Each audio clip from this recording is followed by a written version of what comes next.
The truth of the share market channel में आपका स्वागत है। मैं भुवनेश अग्रवाल, नमस्कार।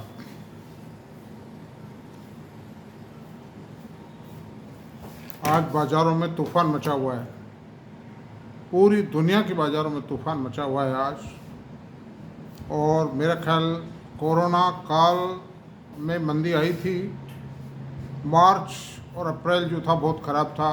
सन 2020 का मार्च और अप्रैल बहुत ख़राब था। तो अभी जो कोरोना काल के दौरान जो लोग जुड़े हैं शेयर बाज़ार से, वो मार्च अप्रैल का दृश्य भी मार्च अप्रैल 2020 का दृश्य भी उन लोगों ने नहीं देखा होगा। ये हमने देखा है। उस वक्त जो झटका लगा था, 3,000 पॉइंट एक एक दिन में गिर रहा था डाउ जोन्स, यानी 36,000 से गिर के डाउ जोन्स 24,000 आ गया था, मतलब 3-4 दिन के अंदर। और भारत के बाज़ार भी उसी रफ्तार से गिर रहे थे। तूफान खड़ा हो गया था। फाइनेंस मिनिस्ट्री में मीटिंग चल रही थी, मीटिंग होने लगी, सेबी में मीटिंग होने लगी, स्टॉक एक्सचेंजों में मीटिंग हुई, तूफान आ गया था बाज़ारों में। तो वो दृश्य ये जो नई पीढ़ी इसने नहीं देखा होगा। और सन 2008 में जब अमेरिका के बाज़ार सब प्राइम संकट के कारण गिरे थे, तो उस दिन भी भारत के बाज़ारों में कोई संकट नहीं था उस समय। इंडिया की मार्केट में कोई ट्रबल नहीं थी एट दैट टाइम। लेकिन केवल इस डर से गिर गया था कि चूँकि अमेरिका में संकट है और बहुत गहरा संकट था, वो ये पोजीशन थी कि अमेरिकन जो फाइनेंशियल इंस्टीट्यूशन और बैंक थे, उनका सारा पैसा डूब गया था। हाउसिंग लोन में जो पैसा दे दिया था और अदर जो लोन है, कंज्यूमर लोन वगैरह, उनमें जो पैसा दिया वो सब डूब गया था। वो सब गलत लोन दे दिए, बिना सिक्योरिटी रखे लोन दे दिए थे। This is the position. ऐसी सूरत में इतना तूफान आया और भारत का बाजार सेंसेक्स 2,000 पॉइंट एक दिन में गिर गया था। उस समय 80,000 तो था नहीं सेंसेक्स, उस समय सेंसेक्स था 20,000 के आसपास। मतलब ब्रोकर्स की दफ्तर बंद हो गए थे दिन में। और इस तरह से हो गया था कि जिस तरह कोई बहुत बड़ी इंटरनेशनल वर्ल्ड वार हो गई हो, मतलब। लेकिन सन 1992 से लेकर 98 तक भारतीय बाज़ारों के अंदर भयंकर मंदी आई, क्योंकि नरसिंह राव जी प्रधानमंत्री थे, तो उन्होंने जो WTO से एग्रीमेंट किया था, वर्ल्ड ट्रेड ऑर्गेनाइजेशन से, उसके कारण भयंकर मंदी आ गई थी। भारत की अर्थव्यवस्था को ओपन कर दिया था। उसके कारण जो भारत की जो इंडस्ट्री के ऊपर जो इम्पोर्ट्स का प्रेशर पड़ा, मतलब इम्पोर्ट खोल दिए गए और एक्सपोर्ट करने की पोजीशन में नहीं थी, क्योंकि कॉस्ट ऑफ प्रोडक्शन इंडिया की हायर थी, दुनिया भर की फिजिकल लेवीज थी। तो इस कारण से इंडिया की जो इकोनॉमी बैठ गई थी, प्रोडक्शन गिर गया था, बुरा हाल था कंपनियों का। तो कई बार मंदियाँ आई है दोस्तों। मंदी आना स्वाभाविक है, मंदी आना ज़रूरी है। इसलिए मैं आपसे एक ही बात कहूँगा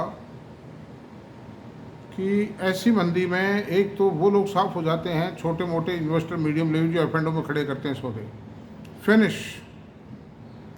दूसरा, जो ये इंट्राडे और ये जो शॉर्ट टर्म के लिए करते हैं, 10-5 दिन के लिए ले लिया, मैं परसों बेच दूंगा 25 रुपये ऊपर में, ये भी निपटारा हो जाता है। सबसे बड़ा नुकसान उनको है, या जिन्होंने गिरवी रख करके शेयर्स को प्लेस करके ब्रोकर से पैसा उधार लेकर के और फिर खरीदारी की है, ई मार्जिन जिसको कहते हैं, वो निपट जाते हैं। ब्याज में कुट जाएंगे, मान लो ये मंदी, हालांकि नहीं चलेगी ये मंदी, अभी चलते हैं, आगे चताएँगे। आज के बाज़ारों की पोजीशन में आपको बताता हूँ क्या स्थिति है।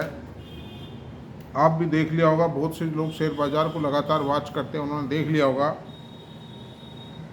डाउ जोन्स 387 पॉइंट गिरा, ये तो 0.96 गिरा, और अभी भी 300-350 पॉइंट मायने एफ एंड ऑफ में, तो एफ एंड ऑफ माइनस है 300-350 पॉइंट के आसपास।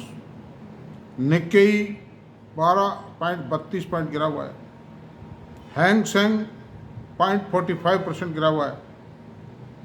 S&P 1.84 गिरा हुआ है, गिरा हुआ था, बंद हुआ, गिर के बंद हुआ, अभी माइनस में होगा वो। ताइवान 8.38, कोसप्पी यानी दक्षिण कोरिया का जो है ये 8.09, शंघाई 0.19, ये सबसे कम गिरा क्योंकि ऑलरेडी गिरा हुआ था, उठा हुआ था ही नहीं मतलब। तो जो सबसे बड़ी गिरावट आई है दोस्तों आज शेयर बाज़ार में, वो जापान के बाज़ार में आई है। निक्केई मीन्स जापान का बाज़ार, उनमें आई है। और अभी यूरोपियन मार्केट खुले नहीं हैं, वो खुलेंगे करीब 12:30-1 बजे के आसपास खुलते हैं। तो दिस इज द पोजीशन। गिरावट उनमें बहुत भयंकर है, और अमेरिका में जितनी गिरावट नहीं आई उससे ज़्यादा उनमें आ गई मतलब। तो ये इतना भी कोई ख़राब स्थिति नहीं है कि जिससे इतना बाज़ार गिर जाए। रहा सवाल भारत के बाज़ारों का, भारत के अंदर सेंसेक्स 2.61% गिरा हुआ है, निफ्टी 2.67% गिरा हुआ है, निफ्टी बैंक 2.71% गिरा हुआ है,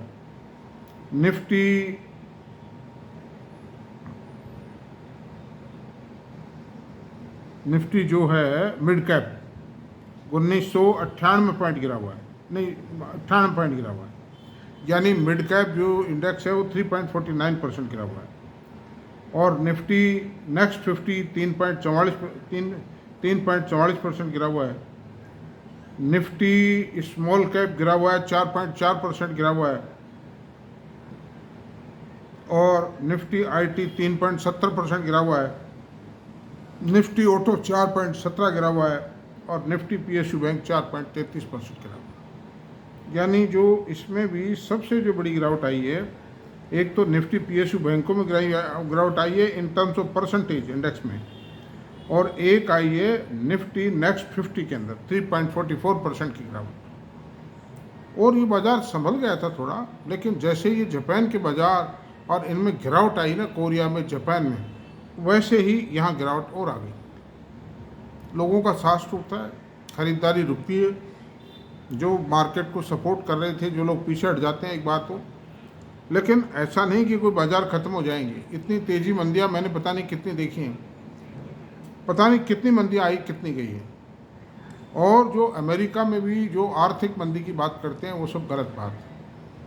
वो एक स्लाइट हल्का डिप्रेशन आ सकता है। डिप्रेशन, हल्के डिप्रेशन में और मंदी में बहुत बड़ा फ़र्क है। अमेरिका में मंदी आ ही नहीं सकती। जब वहाँ की information technology companies, IT companies पूरे विश्व से पैसा खींच के ले जा रही हैं, मंदी कैसे आएगी भाई। सन 22 में उनमें गिरावट आई थी, एकदम से उनके दाम आधे रह गए थे, आधे से भी कम रह गए थे। वो 6 महीने 8 महीने बाद कवर कर गए। तो उनमें मंदी नहीं आ सकती। अमेरिका की जो इकोनॉमी है उसकी आज की तारीख में जो धुरी है वो इंफॉर्मेशन टेक्नोलॉजी है, फार्मा है। ये दो चीज़ें मेन आधार है उनकी इकोनॉमी का। इसलिए इनमें गिरावट आ नहीं सकती, इसलिए इकोनॉमी मंदी आ नहीं सकती। वो एक समय था, 1982 की बात करते हैं लोग, 1973 की बात करते हैं, उस समय आईटी सेक्टर का बीज ही नहीं था मतलब। और दूसरी बात है, इतना ज़्यादा इन्वॉल्वमेंट अमेरिका में भी नहीं था उस वक्त, मतलब लोगों का डायरेक्ट इन्वॉल्वमेंट, इनडायरेक्ट इन्वॉल्वमेंट इतना नहीं था। वहाँ के पेंशन फंड हैं, वहाँ के म्यूचुअल फंड हैं, वहाँ के प्रोविडेंट फंड हैं, वहाँ के जो और लोग जो डायरेक्टली इन्वेस्ट करते हैं वो इतना ज़्यादा नहीं था वहाँ। तो अब वो हालत नहीं आ सकती है। अब भारत की भी बात करें तो भारत में भी आप देखिए कि कोरा आज 12 करोड़ मतलब अकाउंट है, 14 करोड़ अकाउंट, डीमेट अकाउंट, यानी कि 10% population, just 10% of the total population. तो जब एक ज़माना था 1% पॉपुलेशन भी नहीं थी मैम, जब 90 में, 2000 में, 2005 तक भी 1% पॉपुलेशन भी डायरेक्टली इन्वॉल्व नहीं थी मार्केट। अब तो म्यूचुअल फंडों के जरिए भी हो गए काफ़ी इन्वॉल्वमेंट, म्यूचुअल फंड भी हो गए। आज 50 लाख करोड़ का म्यूचुअल फंडों का कॉर्पस है, 70 लाख करोड़। तो ऐसी सूरत में इतना कोई खतरा नहीं है वहाँ भी और यहाँ भी। जापान मंदी की मार से गुजर रहा है, जापान पिट चुका है बुरी तरह से, दुनिया के बाज़ारों से पकड़ ख़त्म हो गई। जापान अलग चीज़ है, कोरिया अलग चीज़ है, क्योंकि अमेरिका ने पांव इतने बढ़ा दिया आगे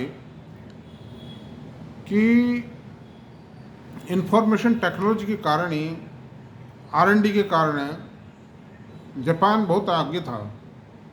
90s में जापान के झंडा लहराता था पूरे विश्व में टेक्नोलॉजी के मामले में।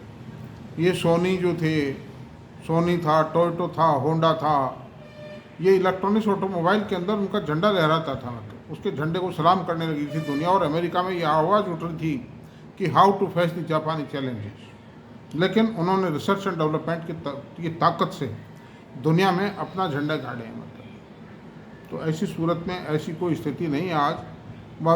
सब प्राइम संकट 2008 का जो था उसमें सब पैसा डूब गया था, और कोरोना काल के टाइम कोरोना एक इतनी अनिश्चित चीज़ थी, पता नहीं कितनी आबादी को ख़त्म कर देगा दुनिया की, कोई ये कितनी बड़ी भयंकर त्रासदी है, लेकिन उससे 10-20 दिन में 10-15-20 दिन में उभर आया था बाजार। तो ये तो कोई ख़ास बात नहीं। जैसे ही इंटरेस्ट की रेट कम की, मान लो कोई ज़्यादा ही संकट गहराता है तो फेडरल बैंक इमरजेंसी मीटिंग बुला करके ब्याज की रेट कम कर देगा, दैट्स ऑल, ख़त्म हो गया। कोरोना के टाइम पर भी यही हुआ था कि जैसे ही फेड बैंक ने इंटरेस्ट रेट को जीरो किया ना, और स्टिमुलेशन फेंका बाज़ारों के अंदर, उन्होंने डाला, बैंकों को क्रेडिट फैसिलिटी अवेलेबल करवाई, ब्याज की रेट कम करी, बाजार रिकवर होना शुरू हो गए थे। यही भारत के बाजारों में हुआ था, सेम थिंग कोरोना काल के दौरान। और 2008 की जो मंदी थी वो भी केवल मात्र 13 महीने टिक पाई थी। जैसे ही लेमन ब्रदर्स दिवालिया हुआ, उस दिवालिया होने के 3 महीने तक हालत ख़राब रही थी बस। वो ज़्यादा हालत में अक्टूबर 2008 की बात है जब लेमन ब्रदर दिवालिया हुआ, तो उसमें एकदम बहुत बड़ा झटका लगा, लेकिन वो झटका भी मेरे ख्याल 2-4 दिन में सुधर गया था, और फिर डे बाई डे सुधार आता चला गया। प्राइम संकट से भी वहाँ की गवर्नमेंट निमट ली थी, तो वहाँ की सरकारें बहुत सक्षम हैं, और शेयर बाज़ार से वहाँ के लोगों का पूरी ज़िंदगी जुड़ी है। और जापान वापान छोटा मोटा पिट भी जाएंगे, इनसे कोई फ़र्क नहीं पड़ेगा। कोरिया ऑलरेडी पिटा हुआ है। कोरिया का इंडेक्स सन 2015-16 के अंदर 25,000 पे था, जो आज भी 25,000 नहीं 18-17 जारी हो मतलब। और यूरोप के जो इंडेक्स हैं ये भी नहीं पिटेंगे। यूरोप इतनी कमज़ोर पोजीशन में नहीं है। और भारत का जहाँ तक सवाल है, भारत भी वही सहानुभूति के कारण गिर गया, देख करके गिर गया। आदमी रुक जाता है एक बार। ऐसी कोई भारत की ख़राब स्थिति नहीं है, ऐसी कोई मतलब जब तक मोदी गवर्नमेंट है। और इंडिया एक बहुत ही डेवलपिंग कंट्री है। पैसे की कमी आ सकती है, लिक्विडिटी आ सकती है, टाइमिंग लिक्विडिटी प्रॉब्लम खड़ी हो सकती है, लेकिन ऐसा कुछ है दोस्तों। 2-4-5 दिन आप पीछे हट जाइए, ख़रीदारी बंद कर दीजिए, और जो अपने होल्डिंग्स हैं उनको कायम रखिए। जितना मतलब आप होल्ड कर सकते हो होल्ड करने की कोशिश कीजिए। F&O के सौदों में भी जो कॉल मार्जिन चुका दीजिए। मैं समझता हूँ कोई ऐसी बात नहीं आएगी, क्योंकि जितना गिरना था गिर गया। अब ऐसा नहीं कि रोज़ाना 1500 पॉइंट गिरेगा, ऐसा नहीं, मेरे को नहीं लगता। आज आप देख लेना, आज रात को अमेरिका में कोई न कोई चेंज जाएगा, आप देख लेना चाहे रघु। वो जो मतलब जेरम पावेल साहब हैं फेड के चेयरमैन, उनकी हार्दिक इच्छा पूरी हो गई कि अमेरिका में मंदी आवे। क्रूड के प्राइसेस गिर रहे हैं, क्रूड के प्राइसेस को ये मान रहे हैं कि साहब अमेरिका मंदी है, क्रूड के प्राइसेस गिर रहे हैं। ऑटो इसकी डिमांड घट रही है क्रूड की, और वो इसलिए घट रही है कि क्रूड पेट्रोल का सब्स्टिट्यूट दुनिया ने खोज लिया है।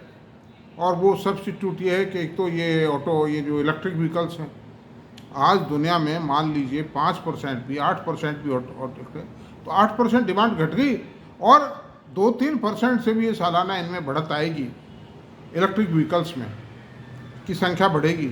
तो अल्टीमेटली वो जो डिमांड 3% पेट्रोल की बढ़ रही थी, वो 6% से माइनस जा रही है मतलब। तो अंडर दिस जो एक तो बढ़त खत्म हो गई और 3% माइनस हो जाएगी। तो अंडर दिस सर्कमस्टेंसेस क्रूड गिर रहा है अपनी मतलब औकात के कारण, अपने खुद के कारणों से।